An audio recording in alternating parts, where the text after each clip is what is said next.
Começa agora o programa Despertar, produzido pelo Centro Espírita Amor e Caridade de Bauru. Nosso convidado de hoje nasceu em Cafelândia, no dia 12 de dezembro de 1977. É formado em Direito pela Instituição Toledo de Ensino de Bauru. Entrou para a história com o prefeito mais jovem eleito por voto direto. Foi eleito aos 30 anos de idade, ao disputar pela primeira vez a Prefeitura Municipal. Vereador por 2 mandatos, e um deles foi eleito como o vereador mais votado. Na Prefeitura, antes de ser secretário, ele também foi estagiário. É conhecido por sua atuação como ambientalista. Começou a trabalhar no meio ambiente na sua adolescência, com 14 anos de idade. Com 15 anos, já era estagiário na Prefeitura e coordenou projetos de educação ambiental com 16 anos de idade. Fundou o Instituto Ambiental Vidágua, junto com um grupo de amigos. Conosco hoje, para os cumprimentos para os nossos telespectadores, nossos microfones e câmeras, Rodrigo Agostinho. Quero agradecer o convite para estar aqui hoje, enfim, me sinto muito honrado de poder participar do programa. Rodrigo, nosso programa chama-se Despertar. E nós temos aqui a presença de pessoas ligadas à filosofia, às religiões, às artes. E nós queríamos a sua mensagem, ensejando as pessoas que estão nos vendo, a motivação que você teve no despertar para uma nova vida. O que o aproximou inicialmente, Rodrigo, dos projetos relacionados ao meio ambiente? Eu comecei muito cedo, eu comecei na minha infância, enfim, eu sempre gostei desses temas e para mim a questão ambiental sempre foi um tema muito forte, muito valioso, enfim, ligado à sustentabilidade da nossa existência aqui no planeta, né? Como é que o homem se relaciona com o meio ambiente, como é que a gente se relaciona com o ambiente em que a gente vive, da forma como a gente está inserido. Eu comecei muito novo, é difícil dizer exatamente por que a gente faz uma determinada escolha, enfim. Minha família sempre apoiou eu nas escolhas que eu resolvi fazer. E muito cedo eu comecei, eu gostava muito desse tema, me identificava muito com esses assuntos. E fiquei sabendo que no Brasil, em 92, eu tinha 14 anos, em 92 ia ter no Brasil uma conferência das Nações Unidas para o Meio Ambiente, que foi a ECO 92. E naquele momento eu comecei a me corresponder com pessoas que iriam participar dessa organização. Era pelo correio, né? Não tinha internet ainda, enfim. E eu resolvi e fui lá para o Rio de Janeiro participar da conferência, né? Como adolescente ainda. E não estava ligado a instituição nenhuma ainda? Ainda não. E, enfim, não deixaram eu entrar para dentro da conferência, fiquei por lá de fora. Mas acabei fazendo muitos amigos e naquele momento eu comecei a me corresponder com pessoas do mundo inteiro que estavam lá naquele mesmo evento, participando e querendo o melhor para o planeta Terra. E foi um momento para mim muito importante, um momento que eu acabei ali decidindo que eu iria trabalhar nessa área. Comecei a me envolver com vários projetos. No ano seguinte eu já estava fazendo estágio na Secretaria do Meio Ambiente aqui da Prefeitura, eu era praticamente o mirim da Secretaria. E ao mesmo tempo me correspondendo e participando de projetos fora de Bauru. E a partir daí, você tinha 15, 16 anos? Sim. E quais foram os seus primeiros trabalhos? Eu comecei trabalhando na secretaria, me envolvendo, num determinado momento comecei a fazer meus próprios projetos, e aí começou a crescer. A cidade naquele momento tinha praticamente todos os órgãos públicos ligados à área do meio ambiente, né? Tinha uma secretaria municipal, tinha os órgãos ligados ao Estado, tinha o órgão federal que era o IBAMA, enfim. Mas não tinha nenhuma organização da sociedade civil funcionando naquele momento na cidade que trabalhasse com a questão ambiental. E aí a gente reuniu aí as pessoas que gostavam do tema também na época e montamos o Instituto Vidágua, onde a gente começou os trabalhos aí para a recuperação do Rio Batalha. Fizemos um grande fórum de debates e aí surge uma nova entidade também que é o Fórum Pro Batalha, surgiu junto a partir desse fórum de debates. Começamos a recuperar o Rio Batalha, que é o rio que fornece água para a cidade. Foram milhões de árvores plantadas no Rio Batalha. Começamos a produção de mudas, começamos um trabalho forte nas escolas. E aí começou o meu trabalho na área ambiental e, enfim, a gente tive a oportunidade de participar de muitas coisas legais. É claro que todo o trabalho nosso a gente também sofre decepções, a gente, em alguns momentos a gente fica muito contente com o resultado, em outros a gente se decepciona, mas o saldo foi muito positivo. Então, sobre o saldo específico sobre o Batalha, você hoje vê o Batalha numa situação melhor do que quando você tinha 15 anos? A situação hoje é muito diferente. A gente tem hoje, da nascente dele em Agudos, na Serra da Jacutinga, até a captação de água em Bauru, mais da metade das áreas que estavam degradadas hoje já estão bem recuperadas. O que a gente tem hoje são algumas propriedades privadas onde o proprietário não tem interesse algum na recuperação do rio, também não quer e não se dispõe a ajudar nesse trabalho. E esse que é hoje o maior desafio, mas a cabeceira do rio, que antigamente eram grandes erosões, hoje está bem recuperado. O problema é que o Rio Batalha é um rio muito estreito na cidade, ele está muito próximo da nascente, então o volume de água que ele tem disponível também é muito pequeno. E aí chega nos períodos onde a seca é mais prolongada, a estiagem é mais prolongada, a cidade vai continuar sofrendo com problemas de falta d'água, provocados aí por conta da seca, independente da situação do rio. Fora de Bauru, quando ele sai de Bauru, que ele vai na direção de Avaí, Pirajuí, Presidente Alves, Reginópolis, até Pongaí, ele é um rio bem conservado, mas nas cabeceiras aqui em Bauru a situação era muito precária.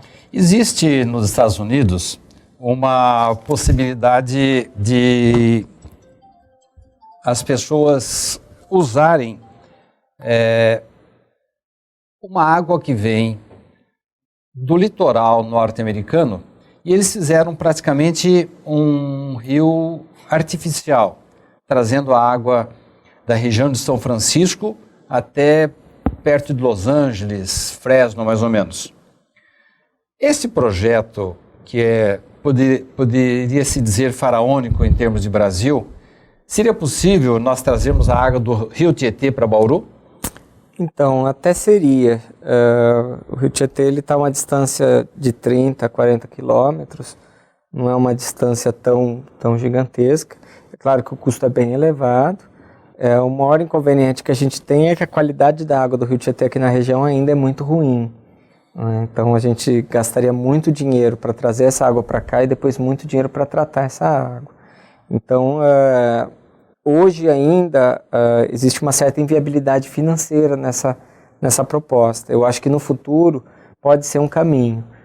Nós acabamos de fazer um plano grande sobre o abastecimento de água da cidade, um plano diretor de águas, e que mostra a possibilidade da gente continuar captando água no Rio Batalha, em pontos mais a jusante, em pontos mais abaixo do ponto atual de captação, da gente continuar investindo na água subterrânea. Hoje mais da metade da cidade é abastecido por poços, e na real necessidade da gente trabalhar e evitar o desperdício da água, porque muita gente ainda desperdiça muita água, inclusive o próprio poder público. Nós vamos fazer um pequeno intervalo, daqui a pouco estaremos de volta.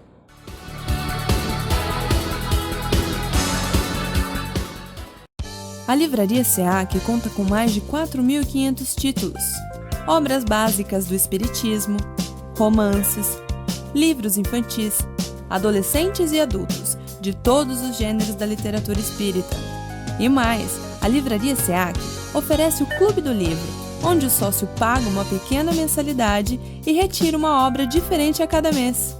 Aqui você também encontra agendas, DVDs, CDs de músicas instrumentais, CDs de palestras, audiolivros e livros de bolso com mensagens diárias. Para as crianças, a Livraria SEAC tem um cantinho especial, com cadeiras e mesinhas, para que os pequenos possam desfrutar de uma boa leitura com conforto. Outro espaço especial da livraria são as prateleiras reservadas à obra completa de Richard Simonetti, consagrado autor espírita. Todo o lucro arrecadado pela livraria é revertido para as obras do SEAC. Venha nos visitar e conheça ótimas opções para sua leitura e para presentear quem você ama. Livraria SEAC.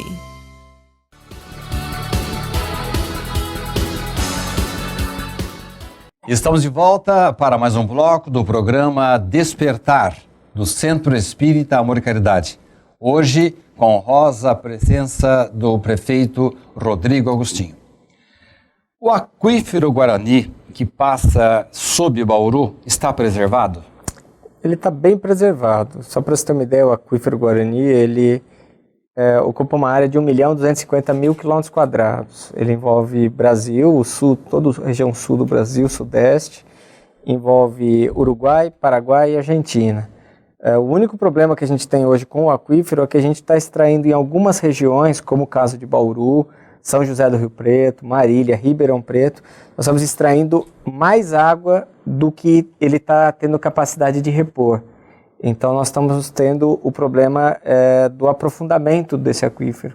Cada vez está mais fundo buscar água, cada vez é mais fundo encontrar água em quantidade e qualidade suficiente para atender a população. Nós acabamos de perfurar o maior poço profundo da cidade, o Poço Zona Norte, que para a gente encontrar água com qualidade e quantidade, nós chegamos a 650 metros de profundidade. Em São José do Rio Preto, a profundidade já era maior, mas eles estão passando de 1.500 metros para poder encontrar água em quantidade. Então esse que acaba sendo um desafio. Apesar da gente ter um grande reservatório, nós estamos hoje extraindo mais água do que a gente deveria estar extraindo desse manancial. O fato de uma região explorar profundamente, intensamente o aquífero, compromete lá na frente por onde ele vai passar também? Muito pouco, na verdade, né? O comprometimento real acontece aonde essa água é extraída. Até que a água da chuva possa se infiltrar nas áreas de recarga e chegar novamente a ocupar esse vazio, ocupar esse espaço, isso leva muito tempo. Quer dizer que pode faltar água para nós, mas não lá na frente. Exatamente. Pode faltar água aqui, mas é muito difícil, por exemplo, a extração de água de Bauru afetar, por exemplo, o abastecimento de São Carlos, de outras cidades que também usam o aquífero. Nas redondezas. Nas redondezas. O maior problema é que aqui nós estamos fazendo com que a água esteja cada vez mais funda. Existem alguns projetos em outros países onde a chuva é muito rara, o hábito de se construírem sobre as residências verdadeiros reservatórios. Então, quando a água vem, ela não é aproveitada apenas dos córregos, dos rios, mas cada habitante, cada casa é um receptáculo, ele acolhe a água e guarda para uso futuro. Para se implantar isso no Brasil, particularmente em Bauru, isso seria inviável, dependeria de muito tempo de educação, ou será que a necessidade vai nos obrigar a isso futuramente? Eu acho que é algo do presente já, né? O Brasil tem uma experiência disso muito boa, que foi organizada pela Caritas, que é o programa 1 milhão de cisternas no Nordeste. O Nordeste é uma boa região do semiárido, já está com quase 2 milhões de cisternas instaladas, onde as pessoas aproveitam a água da chuva. Então, quando chove, essas cisternas elas se enchem de água e a pessoa pode usar essa água durante todo o restante do ano.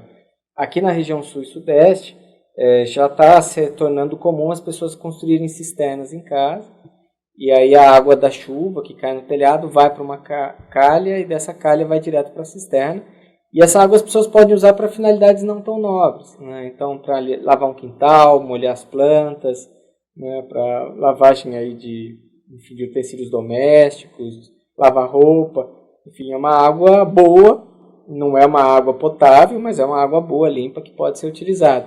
E a gente vê que isso é algo já do presente, né? Não é algo tão distante. Tão distante. Em São Paulo há uma proposta, não sei se viável, de que a água que passa por São Paulo seja captada lá na frente e seja jogada de volta para os seus reservatórios. Isso é viável e em Bauru poder-se-ia fazer isso? Hoje o conceito na cidade, do ponto de vista de drenagem, é que aquilo que chover dentro da cidade deve ficar dentro da cidade.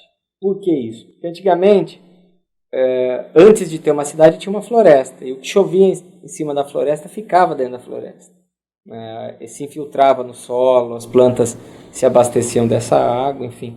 E o conceito de uma cidade hoje é um conceito muito parecido com o de um organismo vivo. Então, que a água da chuva fique dentro da cidade, em reservatórios construídos dentro da cidade. O problema da capital é que muito pouco esgoto em São Paulo é tratado, Tem o rio Tietê e o rio Pinheiros muito sujos, e aí toda aquela água da chuva que acaba indo para esses dois pontos mais baixos da região metropolitana, né? Acaba tudo indo para o rio Tietê, acaba a água da chuva limpa se misturando com a água suja do esgoto, e depois o reaproveitamento disso é praticamente inviável. Existe tecnologia hoje para tratar o esgoto, a capital hoje já está com 4 estações de tratamento de esgoto, né? As maiores é o Barueri, São Miguel Paulista, Parque Novo Mundo e Pinheiros, e essas 4 estações hoje tratam apenas 18% do esgoto da cidade. A partir do momento que tiver todo o esgoto de São Paulo tratado, aí muito provavelmente essa ideia acaba se tornando viável, como já acontece em vários outros países. Rodrigo, como eu lhe disse, o programa nosso chama-se Despertar. E hoje, infelizmente, o jovem não está tendo assim muitos protótipos, muitos modelos, tanto na área do legislativo como do executivo e às vezes até no judiciário, para motivar o jovem ao trabalho, ao estudo, para uma boa educação. Você, poderíamos dizer, é uma exceção, porquanto jovem ainda, muitas crianças, muitos jovens podem se espelhar em você para terem uma carreira honesta e dedicada a uma causa. Você não dedicou-se apenas aos seus ideais, mas também a um ideal comunitário, tornando-se vereador e prefeito. O que falta mais na nossa sociedade para tornar o jovem mais participativo de atitudes nobres como essa que você escolheu e até para motivar pessoas que gostam da política para enveredarem por essa área? Eu acho que a gente precisa de certa forma, de um envolvimento maior das famílias. Eu acho que a desagregação sociofamiliar hoje é muito grande e isso prejudica não apenas o engajamento numa causa diferenciada, numa causa social, uma causa ambiental, uma causa religiosa, mas dificulta a vida em sociedade. Né? A gente vê as famílias desagregadas, o jovem às vezes se envolvendo muito com drogas, em situações bem complicadas, e a família tendo uma expectativa de que a escola vai resolver todas essas questões, né? Que o professor, que a professora vá cuidar da formação cidadã. A gente vê que a escola tem um papel super importante, a criança, o jovem, o adolescente. Mas a educação tem que começar em casa. Mas tem que começar em casa e tem que ter um envolvimento maior por parte da família.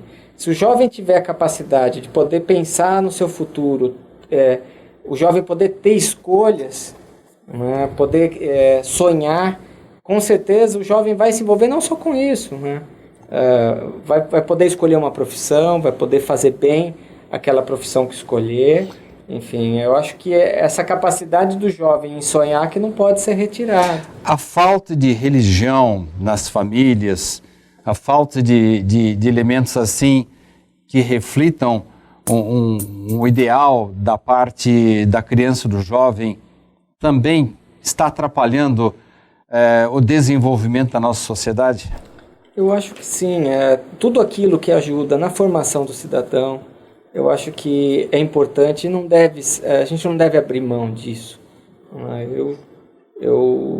Enfim, eu tive toda uma formação da minha família e isso ajudou no sentido de eu tomar as minhas próprias escolhas, de eu poder escolher aquilo que eu quero fazer da vida. Eu acho que falta isso para essa juventude. Mas os nossos homens públicos, muitos não dão bons exemplos. É um desafio. Agora, no passado nós também tivemos homens públicos que não deram bons exemplos, né? Eu acho que a história da humanidade, aliás, é contada pelo lado ruim da história da humanidade. Qualquer livro de história que a gente pegar, ele é contado a história da humanidade a partir das guerras e não a partir dos momentos de paz, dos momentos onde as nações prosperaram. Então eu acho que assim, é muito importante um envolvimento maior por parte de toda a sociedade, né, da família, valores precisam ser construídos. E aí, a partir daí, o jovem vai escolher com certeza um caminho melhor, vai poder escolher aquilo que lhe cativa, aquilo que ele pode sonhar, e se ele fizer bem feito o trabalho dele, com certeza ele vai ser reconhecido pela sociedade. Enfim, eu acho que tem que ter... Eu acho que é aí que começa o engajamento. O mundo está, na sua opinião, melhor ou pior que no passado? Eu acho que a gente avançou muito. Sem sombra de dúvida, a gente avançou muito. Agora, eu acho que falta um horizonte de futuro hoje. Eu acho que a gente não pode perder a nossa capacidade de se indignar com as coisas erradas, a nossa capacidade de sonhar, de acreditar em tempos melhores, enfim. Eu acho que o mundo, a humanidade de maneira geral amadureceu bastante, mas ao mesmo tempo a gente ainda vê situações que, enfim, muito próximas de situações históricas. A gente vê países ainda guerreando, brigando por causa de religião, brigando por causa de situações dogmáticas, brigando por causa de cor, de raça, enfim, isso realmente nos entristece muito. É claro que o Brasil está num outro momento, enfim, mas eu acho que, de certa forma, uma boa parte do planeta, do mundo, amadureceu bastante. No próximo bloco, eu vou perguntar ao prefeito Rodrigo Agostinho a respeito das perspectivas para o futuro. Vou perguntar a ele o que o levou a ingressar na política e, finalmente, vou comentar com ele o projeto Iluminar o Futuro, daqui do Centro Espírita Amor e Caridade. Daqui a pouco estaremos de volta.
Estamos de volta para o último bloco do programa Despertar do Centro Espírita Amor e Caridade.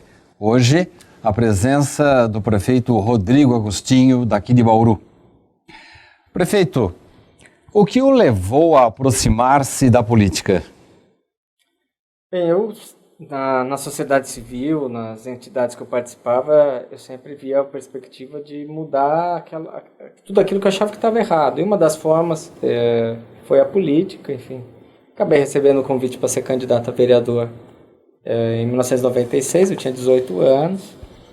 Foi uma experiência interessante para mim ser candidato. Naquele momento eu não fui eleito, faltaram poucos votos, mas sem sombra de dúvida, talvez não teria sido o meu melhor momento. Eu não sabia ao certo o que um vereador fazia, o papel de um vereador, eu ainda estava muito novo. Voltei para a faculdade, fui estudar, me preparei e 4 anos depois, com 22 anos, eu fui eleito vereador.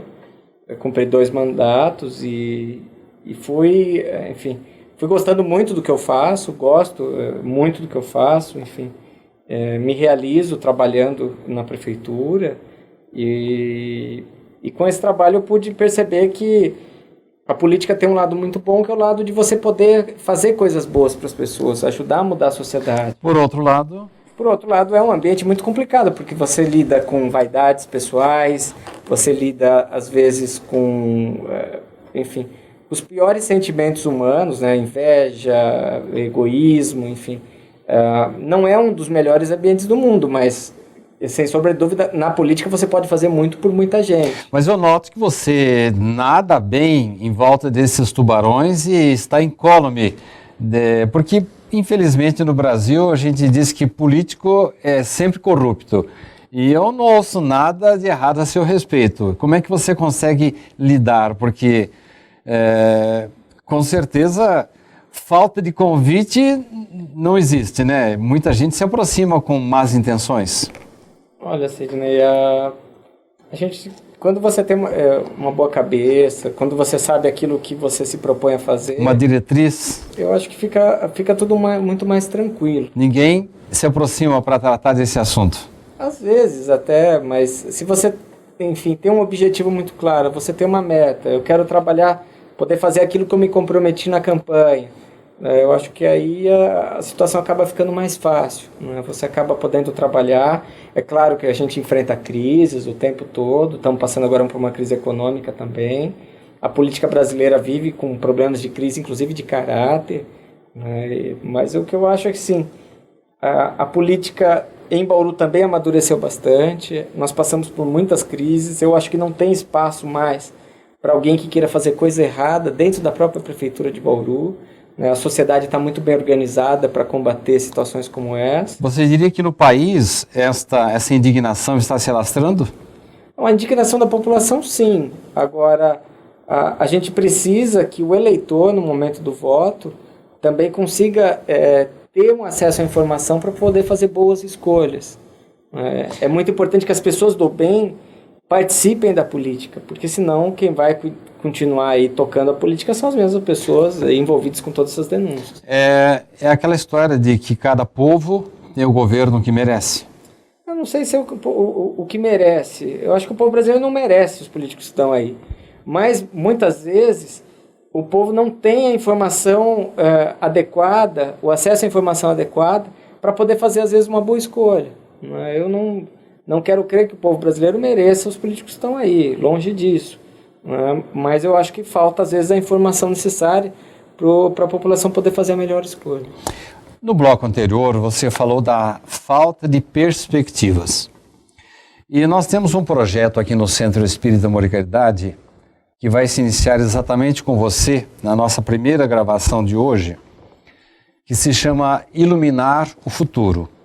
A intenção é trazer pessoas do seu gabarito, pessoas técnicas, pessoas ligadas ao jovem, à criança, para tratar de temas como educação, família, perspectivas para o futuro, profissionalização e prevenção contra drogas.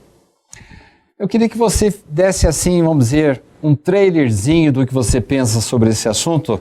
Nós estamos já no final do nosso programa, mas eu queria que você falasse um pouquinho a respeito dessa ideia, dessa iniciativa nossa.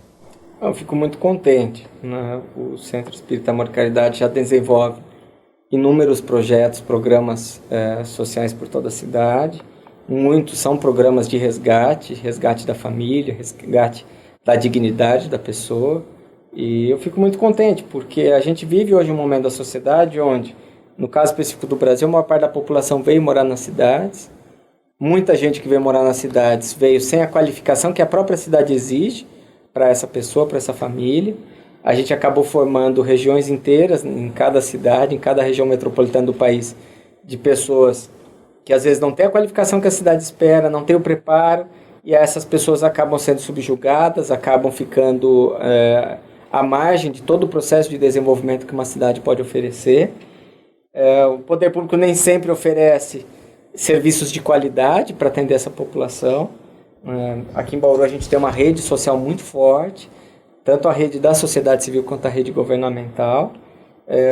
E tem questões que a gente precisa amadurecer com a sociedade, né? Resgatar a dignidade, a cidadania. A educação ela é emancipadora, ela tem um poder enorme do ponto de vista de capacitar, de formar, de transformar a vida das pessoas. Ampliar horizontes, né? Ampliar horizontes, fazer com que a criança, o jovem, o adolescente possa voltar a sonhar, a acreditar, enfim, que as coisas podem ser feitas de uma forma diferente. Então, fico muito contente com um projeto, com uma iniciativa como essa, e que tem toda essa gama, essa dimensão aí de poder transformar a vida das pessoas. Última pergunta para o prefeito.